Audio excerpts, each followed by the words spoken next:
va a entrar en la demanda interpuesta por Sudáfrica en la Corte Internacional de Justicia por el delito de genocidio que se está perpetrando en la Franja de Gaza.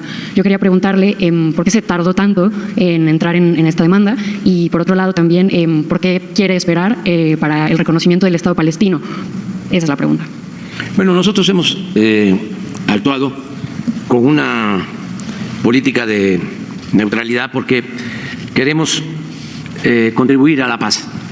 Y si tomamos partido, no ayudaríamos a lo que nos debe de importar más a todos, el que se detenga la guerra, el que ya no haya más fallecidos, muertos, asesinados en Gaza.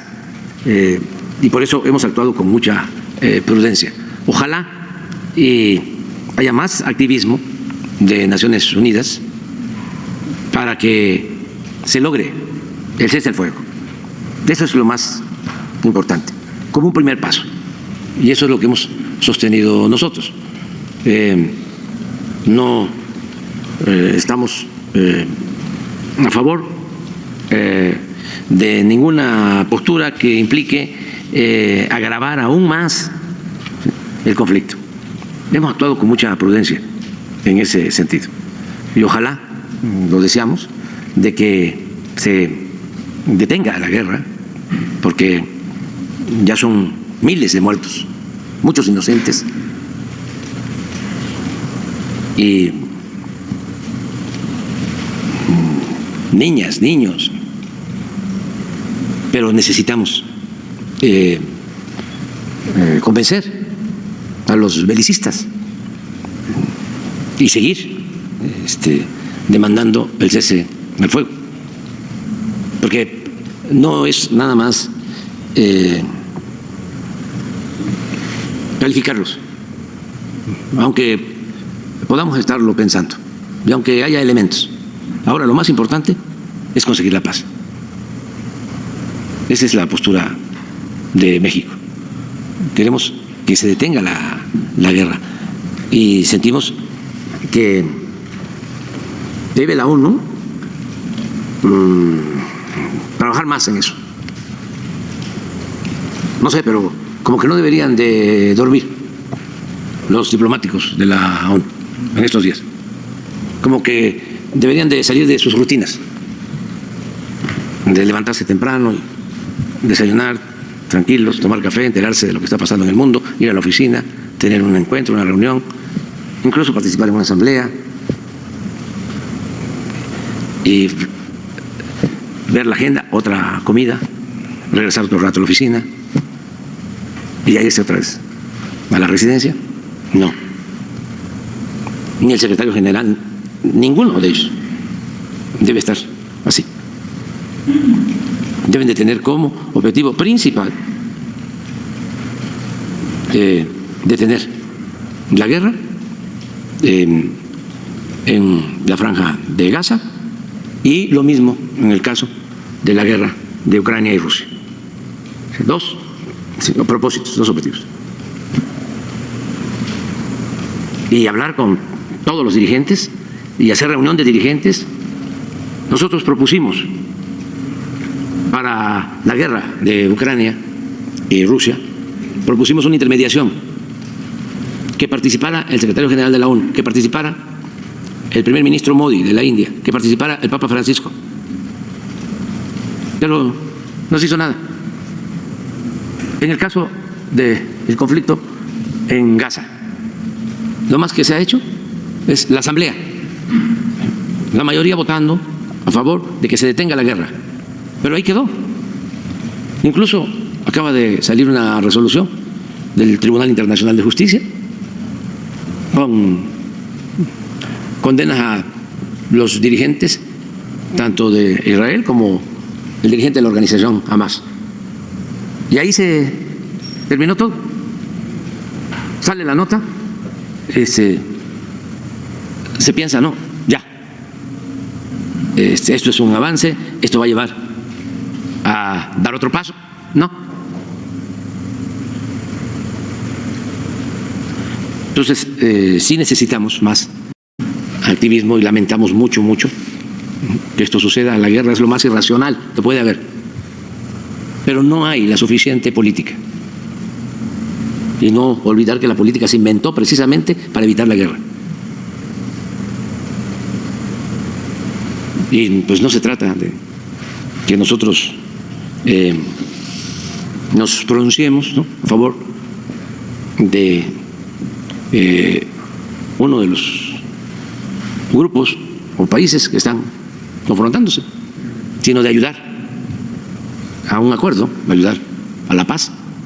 En eso México está comprometido, siempre ha estado. Es parte de nuestra política exterior, resolver las controversias por la vía pacífica. Está en nuestra Constitución. Eso es lo que puedo comentar. Muy bien.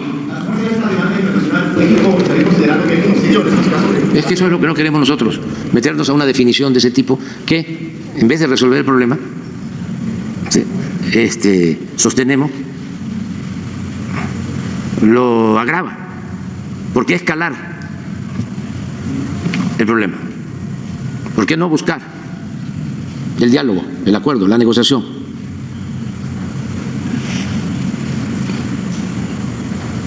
Para eso es la política, repito, para evitar la guerra, para evitar la confrontación. Y lo que sostengo es que ha faltado más actividad de Naciones Unidas y que también esto nos debe de llevar a una reflexión de futuro, pero indispensable. Se requiere una reforma a estas organizaciones, sobre todo a la ONU. Está muy burocratizada. Hay mucho inmovilismo. Hay una diplomacia dorada que gana mucho dinero, que vive muy bien, pero que no se aplica a atender los problemas de corrupción en el mundo, de desigualdad en el mundo, de migración,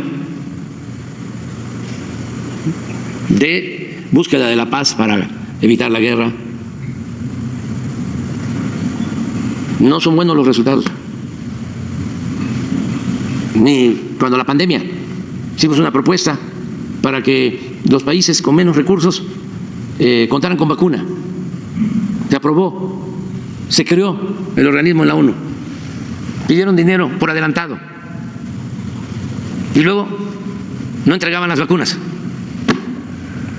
¿Quiénes tenían acceso a las vacunas? Los países con más capacidad económica, que llegaron a acuerdos con las grandes farmacéuticas. Pero el mecanismo que se creó con ese propósito de ayudar a los países pobres no funcionó, pero no solo no funcionó.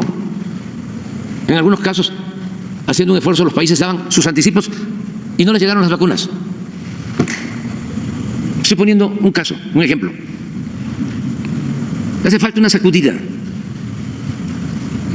Te diría en el Pacífico una zarandeada. Te diría en el trópico una zamarreada. Lo mismo que hace falta para los medios internacionales de información. Es una crisis mundial. Están en plena decadencia. El New York Times, imagínense, mentir. Y el Financial Times, y el Wall Street Journal, y todos. Y si nos vamos a las estaciones de radio y a las cadenas de televisión, ay, nanita, y a la prensa escrita, lo que queda, pero ahí está todavía el Clarín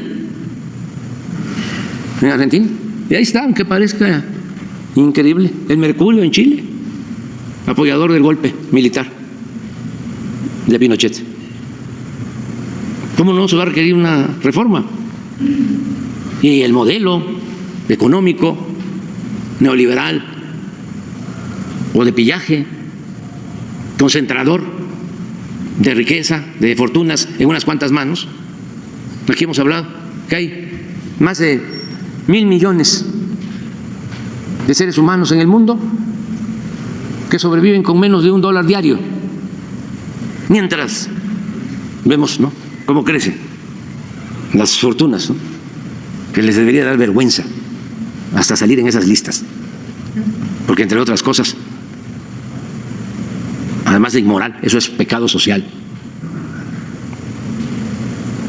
Y saben que ni siquiera es una riqueza que genere bienestar, que genere empleos.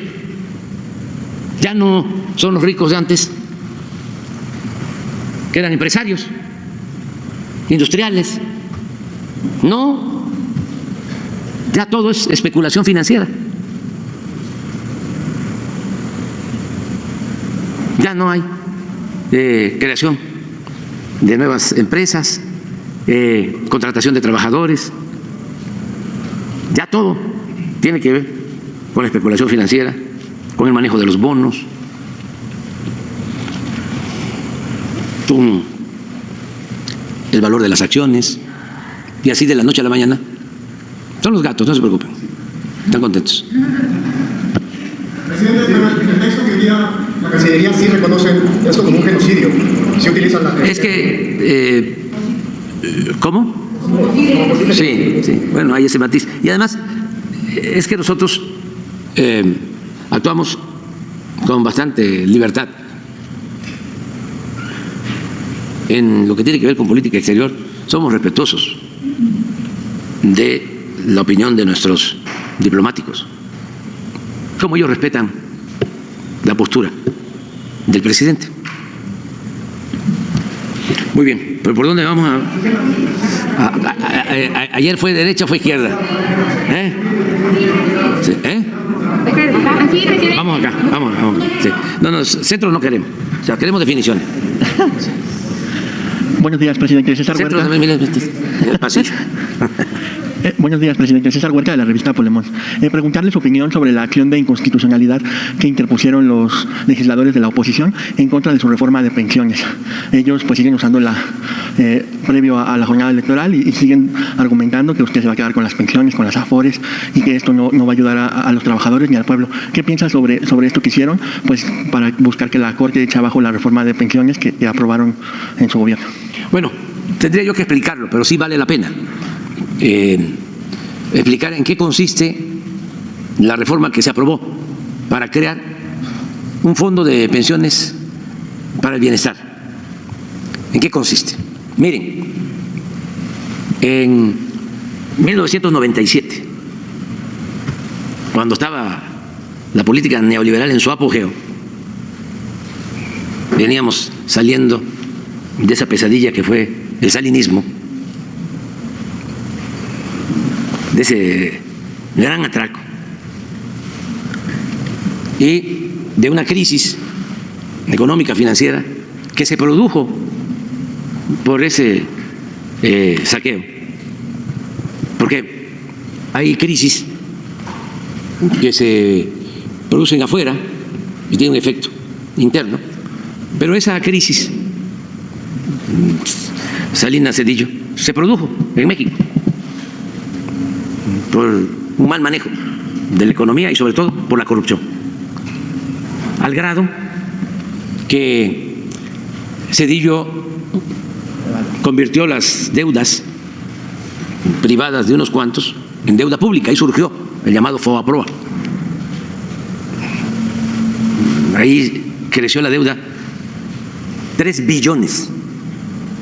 Ese es el antecedente. En ese entonces también fue cuando se vendieron los ferrocarriles nacionales, se acabaron 150 años de historia. Y en ese entonces se aprobaron muchísimas reformas y nadie decía nada.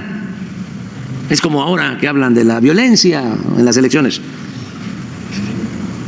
Ya hemos visto cómo guardaban silencio cuando la violencia en los tiempos de Calderón, que todos los dueños de los medios y los más afamados comentaristas de radio y televisión estaban ahí haciendo un compromiso para no difundir noticias relacionadas con la violencia.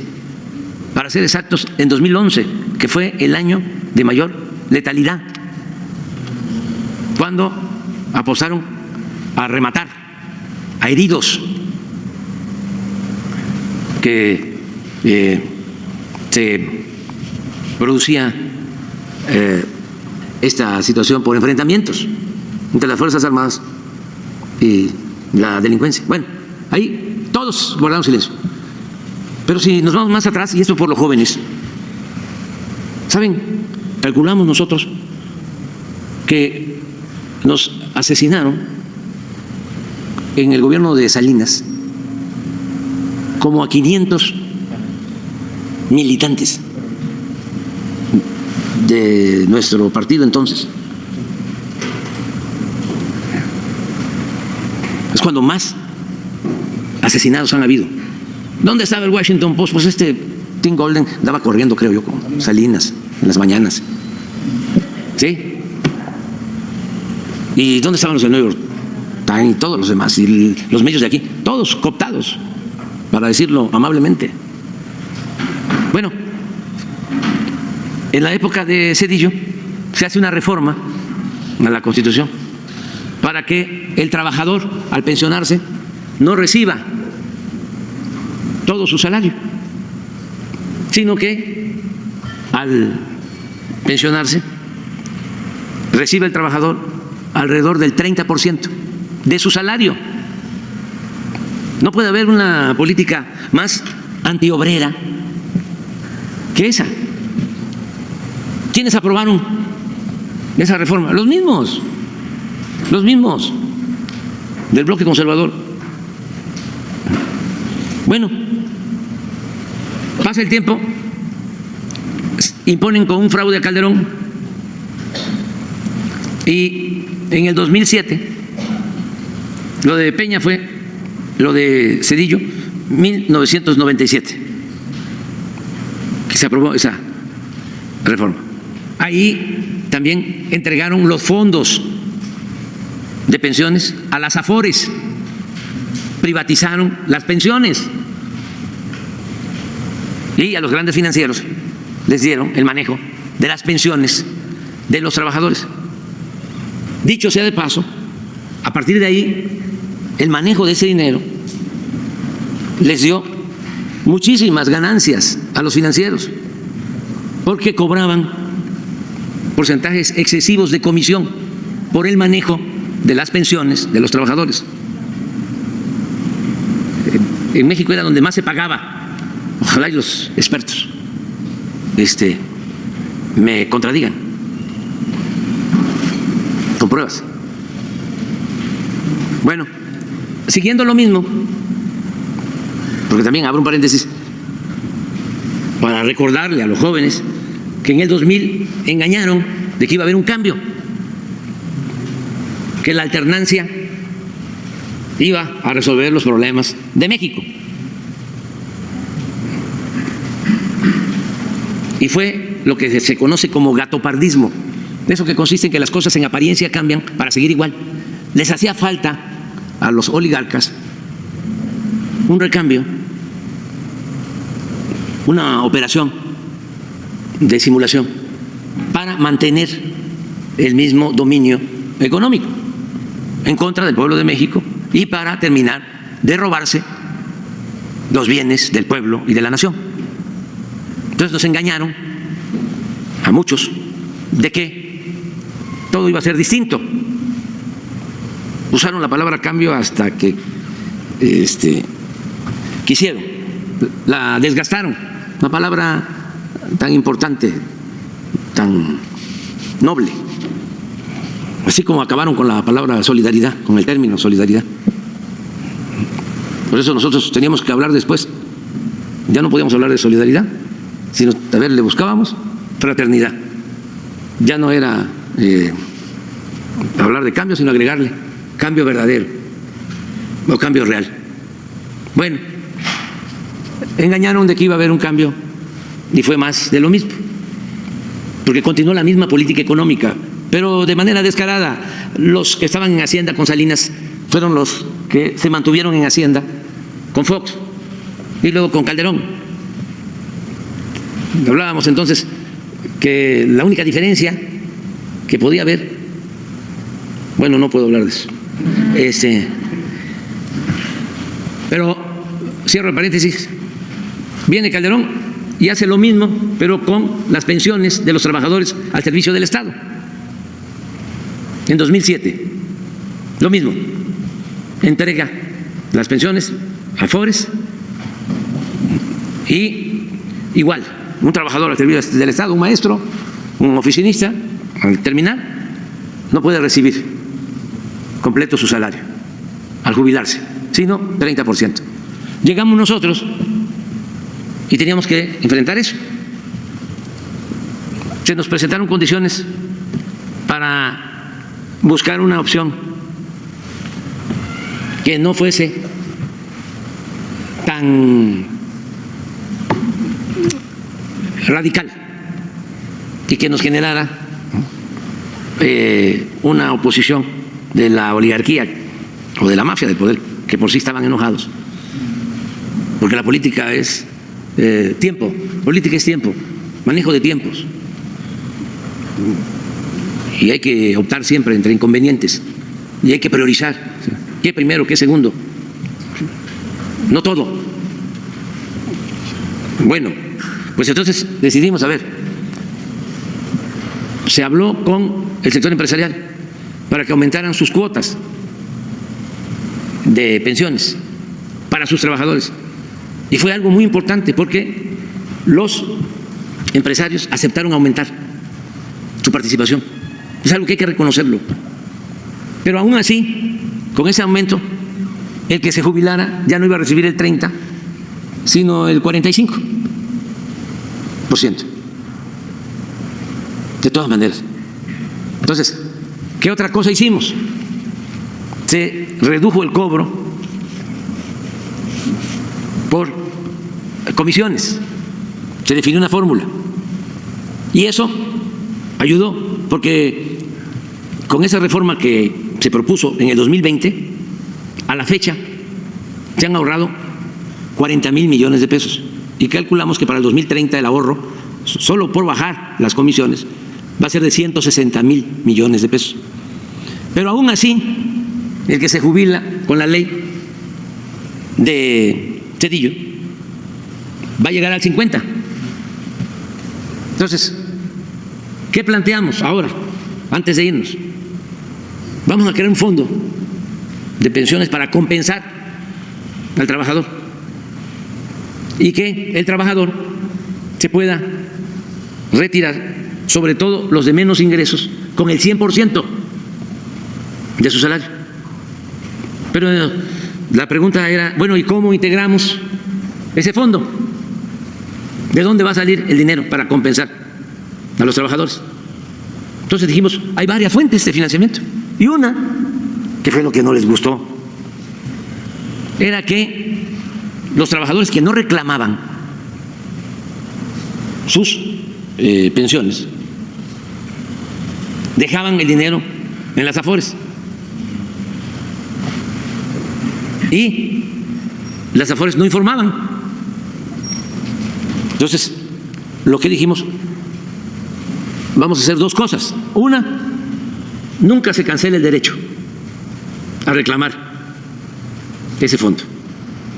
Y dos, si pasó el tiempo y ya no hubo reclamo,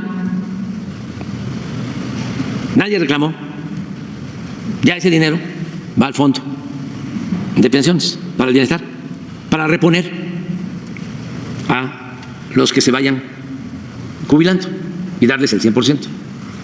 ¿Qué sucede? Bueno, que tenían 40,000 millones de pesos las Afores y solo habían entregado, porque además por ley tenían que entregar ese dinero al Seguro Social y no lo estaban haciendo, y solo habían entregado 1,000 millones.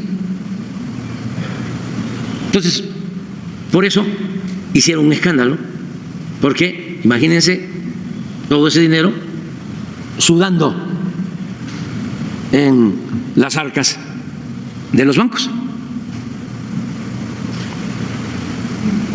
Pero el Fondo de Pensiones para el Bienestar no solo se integra con eso, también en la ley se establece que todo lo que se confisque a la delincuencia organizada va al fondo.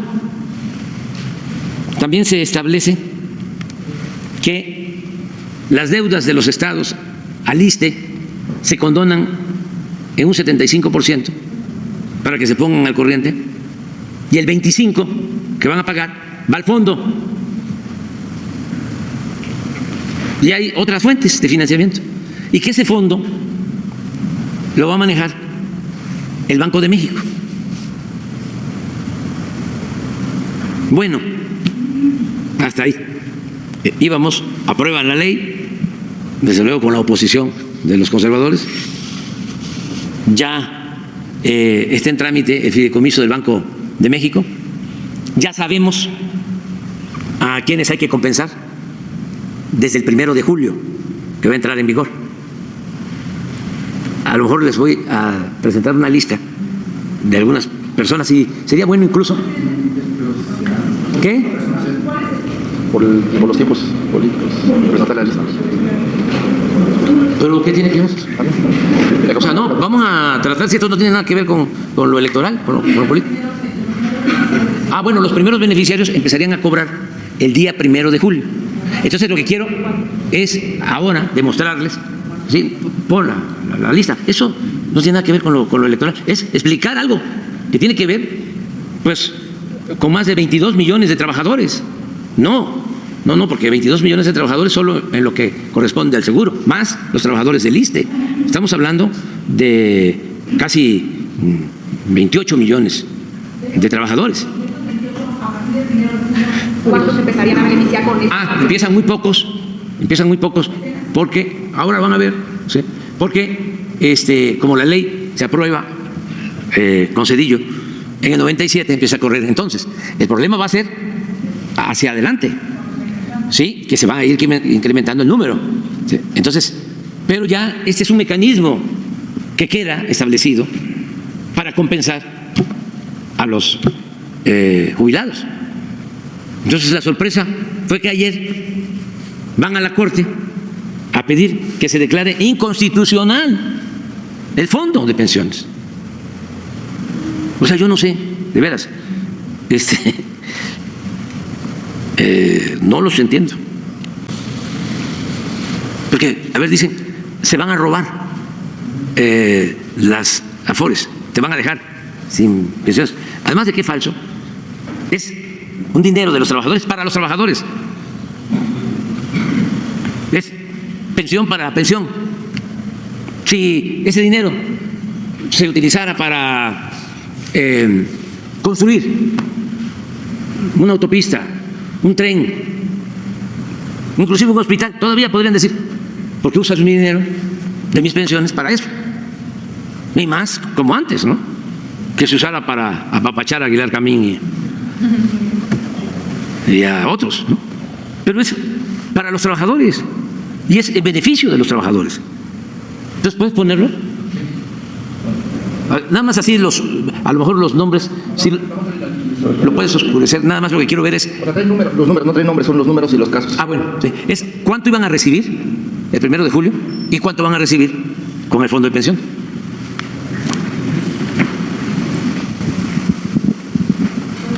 Este es el último salario. ¿Sí? Sí, este es el complemento. Presidente, ¿nos regalan la tabla? Pues vamos a esperar que pase el 2, ¿no? Para que no nos vayan a. Sí, ¿cuándo? Sería el lunes, se las entregamos. El lunes, porque eso. Entonces, este es el complemento. Entonces, aquí está el complemento. Para llegar a 100. Sí, así es. Así es. Y este viene siendo el complemento. Fondo de Pensiones de Bienestar. Para llegar al 100. Y lo mismo aquí. Este es, por ejemplo, último salario, 6,800. Iba a recibir 4,000. ¿No? 61.2. Este es el complemento, 2.600. ¿Para qué? Para que recibe el 100. Pero hay casos como este. 7.000, le iban a entregar 3.000, 49.9, se le va a entregar casi lo mismo de compensación y va a recibir el 100. Sí, deben haber otros, todos esos. Esto es lo que quieren vetar. Pero no hay ninguna razón, no argumentan, es oponerse por oponerse. Entonces, afortunadamente, pues tenemos toda la información. Yo creo que podríamos el lunes, se les entrega todo. Y ya quítalo, porque no vaya a ser que por eso nos cepillen. ¿Cree que la tumbe la Corte? Son capaces de todo. Son capaces de todo. O sea, yo tengo muy mala experiencia ahí. O sea, es que no están para defender a los trabajadores. No defienden al pueblo. Están al servicio de las minorías. Son parte de la asociación delictuosa que dominaba México. Pero bueno, ¿y qué tal que yo me equivoque? Y me van a dar tenga para que aprenda. Me gustaría. Está como ahora que vi a los de Televisa, ¿no? Me dio gusto, ¿no? Una de cal por no sé cuántas de arena. Y preguntarle, presidente. ¿Mande? ¿Ha colaborado o hay resistencia en las No hay resistencia. Es que es un asunto legal. Ellos lo saben. No ha habido ninguna resistencia de las Afores. Pero claro, estos son representantes por telepatía, ¿no? ¿Entienden? No hace falta que les digan. Además, si no es oficial, es oficioso. ¿Ya han transferido a partir de la reforma? Todavía no. No, pero ya el lunes sí podemos darle. Sí, ya se tiene para cubrir todo. Nunca va a faltar. Es decir, siempre va a haber la compensación. Incluso, ¿Millones que habían dado? Sí, estamos juntando todos los recursos para que tenga el fondo siempre. Y ya están los trámites en el Banco de México y ya me habían informado que se había aceptado el fideicomiso. O sea, no lo han hecho, o a lo mejor sí, no sé, de manera formal, con un escrito, pero como se está trabajando con ellos, Hacienda lo está haciendo de manera conjunta con el Banco de México. Ayer me habían informado de que iba avanzando, que iba a estar para el 1 de julio, que de acuerdo a la ley es cuando comienza lo del Fondo de Pensiones para el Bienestar. Presidente, y en estos días también ha arreciado una guerra sucia en su contra y en contra de la 4T en redes sociales, y también ya están repartiendo un montón de volantes en varios estados, pues seguramente no tienen autoría, pero seguramente son de la oposición, donde argumentan o siguen tratando de asustar a la gente diciéndole que usted es un presidente comunista y que también pues está en contra de los católicos. En el volante dicen que hará una ley para desaparecer las fiestas patronales, que cerrará los templos como en la Cristiada y que incluso va a encarcelar sacerdotes. ¿Qué piensa sobre esto que está pasando? Eso es normal. Mire, cuando comenzamos nosotros a luchar en Tabasco, en 1988, como oposición, era una campaña así, de volantes, que íbamos a cerrar los templos, y que íbamos a expropiar los bienes y que éramos comunistas, todo eso. Pero eso no ha cambiado. O sea, pues, les hablo del 88. ¿Cuántos años tiene eso? Es lo mismo. Por eso me llena de orgullo poder decir que el Papa Francisco es de los mejores, si no el mejor Papa que ha habido en la Iglesia Católica. Y sin duda, es el mejor dirigente político religioso de nuestro tiempo. Y bastaría, a ver, busca, porque él padece de lo mismo, incluso no solo de los adversarios, de los de afuera, sino de adentro. Yo recuerdo cuando vino a México, que ha sido el dirigente político religioso. Cuando hablo político es porque es el jefe del Estado Vaticano, el jefe del Estado Vaticano. Bueno, que ha hablado con más claridad de todos los dirigentes que nos han visitado. Incluyo a un dirigente que admiro mucho, dirigente político que más admiro, Salvador Allende, y otros, pero nadie pronunció los discursos que pronunció el Papa Francisco cuando visitó México. Tan es así que la mayoría de los fieles no se enteraron. Y claro que supieron y fueron a ver al Papa, pero lo que dijo se ocultó. Se ocultó. Y una vez que pasen las elecciones, hasta podemos leer aquí lo que dijo, porque habló de los jerarcas de la Iglesia Católica que no actúan como verdaderos cristianos.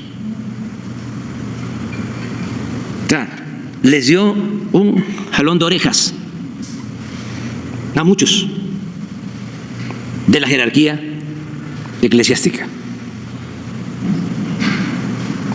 Y así como dijo eso, defendió a los pobres, y defendió a los jóvenes, y defendió a los migrantes, defendió al pueblo. Yo recomiendo a los jóvenes que esas homilías, esos discursos, los lean todos. Son como 5 o 6. Pero él ha tenido que batallar con una jerarquía conservadora que no ha sido fiel a los principios cristianos, que está más con los opresores y con los que promueven el mal. No está a favor de los que buscan el bien y el amor al prójimo. Pero sobre lo del comunismo, ¿no tienes algo ahí del Papa? Porque es importante. El 75, 76, ahora lo vamos a corroborar, de los mexicanos son católicos. Ahorita lo vemos, de acuerdo al último censo. Y hay evangélicos, y hay de otras religiones, y hay no creyentes. Y nosotros respetamos a todos. Y somos defensores del Estado laico. Pero esto es importante tratar. Porque algunos, no todos, están metiéndose en el proceso electoral. Hubo uno ahí que hasta me insultó. ¿Cómo un sacerdote va a insultarme? Sí hay que ser respetuosos. Sí. Nadie debe de insultar, pero menos un dirigente religioso, un pastor. No, pero ya no nos metamos en eso, nada más es aclarar, y que no es la Iglesia, porque el que es católico sabe que la Iglesia es el pueblo, no son las estructuras. Pero no hay proselitismo en contra de una política. Sí, pero eso no afecta. Una golondrina no hace verano. Aunque sea ilegal. Sí, porque ni modo que vamos a iniciar un proceso por esta situación. No. La conciencia de cada quien, más cuando se trata de un religioso. No van a proceder entonces. No, de ninguna manera. Somos libres. Somos libres. Pero sí me gustaría, no sé si tengas lo de la frase del Papa, por eso lo admiro y además, pobre, lo comprendo. Imagínense a las presiones que está sometido. Pero no cambia, ¿eh? Mantiene su postura.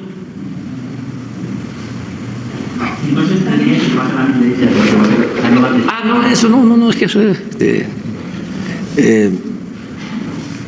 pues muy ramplón, ¿no? No hay ya mexicanos que crean eso. Siempre, no, es que el pueblo de México es un pueblo, siempre lo digo, muy politizado, muy consciente. Ya, no es susceptible de manipulación. Pero en ninguna región de México, en ninguna región. No, esto ya cambió, ya es otra cosa.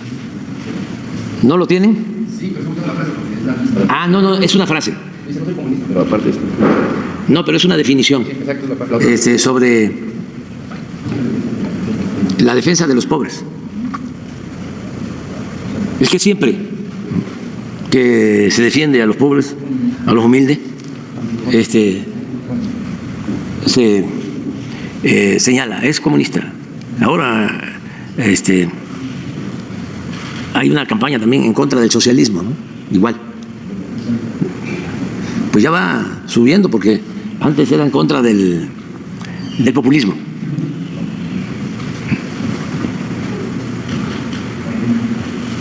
Aquí está, esta era la frase que quería yo, esta.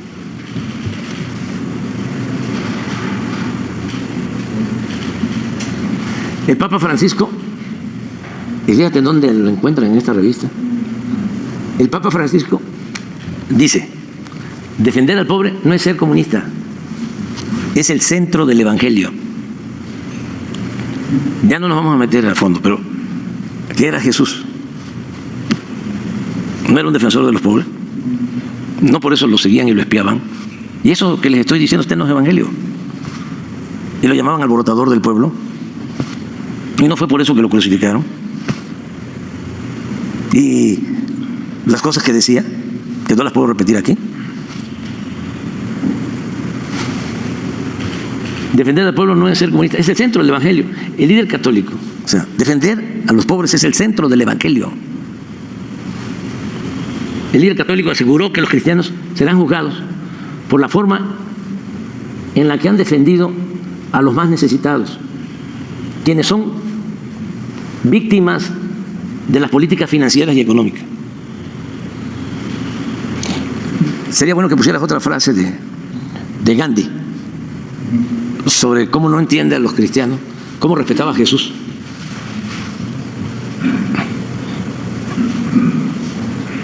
Pero cómo no entendía a muchos que se decían cristianos y no seguían ese camino. Gandhi, es una carta que le envía, creo que a Tolstoy. Ya nos estamos metiendo en cosas espirituales, pero también no toda la vida es racionalidad. Cuenta lo espiritual. Decía Martí, eso sí lo repito, me gusta mucho. No se trata solo de buscar el bienestar material, sino el bienestar del alma. Es bellísimo. Es muy importante. ¿Qué se me hace que ya no vas a alcanzar? Ya nos vamos a ir ya. Hoy, ya, ¿saben qué? Hasta lunes. ¿Hoy qué va a hacer, presidente? ¿Hoy qué va a hacer, presidente? Sobre la hoy, su agenda de la 2 compañeras el lunes. A ver, que levanten la mano los que quieran que se les dé la oportunidad a 2 compañeras el lunes primero. Bájenla, los que piensen que sin lista. ¿Ya, ni modo? Hoy tengo trabajo. ¿Tienes programada alguna reunión en particular para el día de hoy? Sí, tengo, sí. ¿De temas de algún en específico, gabinete o...? Bastante. ¿Se combina su agenda de lunes? Me da mucho gusto verles y verles bien. Y la verdad, y estoy muy agradecido con todas y con todos ustedes. ¿Su agenda? ¿Mañana estará aquí en Palacio todo el día o...? Mañana voy a salir, quizá. No sé de nadie que haya hecho más por la humanidad que Jesús. Esto dicho por Gandhi. De hecho, no encuentro nada malo en el cristianismo. Pero entonces, añadió, el problema está en ustedes, los cristianos, pues no viven de conformidad con lo que enseñan. Me gusta tu Cristo, no me gustan tus cristianos. Tus cristianos son tan diferentes a tu Cristo. No todos, ¿eh? Aquí no estoy de acuerdo con mi maestro Gandhi. Ahí matizaría. Pero es que a veces se olvida eso. Se olvida. Y hay que estarlo recordando. No hay que prohibir. Es nada más que tengamos posibilidad de replicar respetuosamente. Respetuosamente. Y eso es lo que... Bueno, nos vemos entonces. Nos vemos el lunes. Que la pasen bien.